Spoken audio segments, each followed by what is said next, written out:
Mantan DC lapangan pinjol mulai tobat dan juga ngasih saran kepada teman-teman. Oke, jadi ada beberapa DC pinjol ya yang memberikan saran-saran ya yang dulunya itu bekerja dan profesi sebagai tim penagihan lapangan.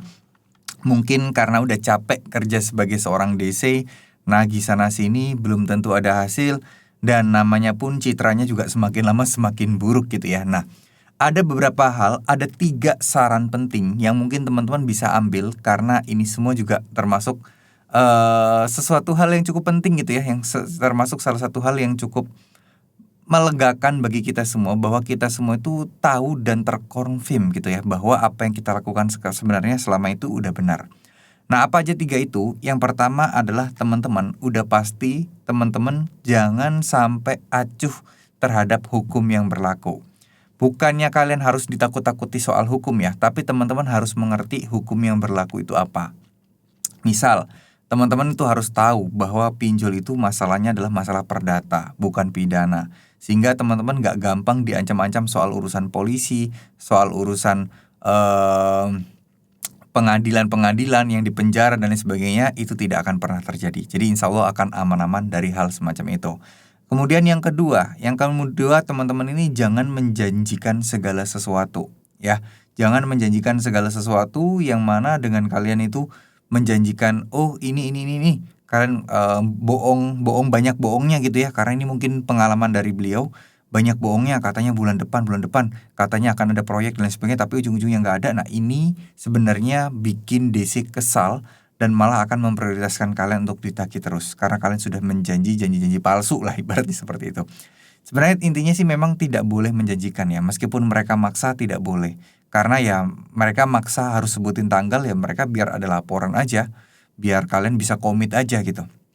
Nah, kalau kalian takut terus kemudian kalian melakukan janji-janji kayak gini, ya ini sih sama aja bohong. Ini sama aja kayak teman-teman ibaratnya kayak teman-teman itu malah menyusahkan diri teman-teman sendiri gitu ke depannya. Ini penting banget ya, jangan sampai seperti itu. Terus kemudian di sini yang ketiga adalah teman-teman harus yang namanya bersikap pasrah, bersikap ikhlas terhadap segala risiko yang ada. Terhadap semua risiko yang ada itu artinya teman-teman itu udah kebal dalam tanda kutip ketika diancam inilah, diancam itulah, teman-teman itu udah santai, udah kebal dan gak gampang takut gitu ya.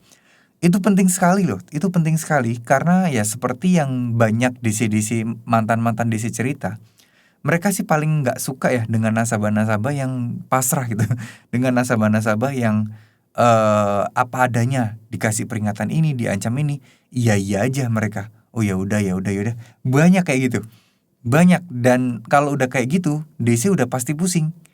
Ya, harus ngapain lagi nih? Harus ngancam apa lagi nih? Makanya disarankan untuk bersikap pasrah dan tenang.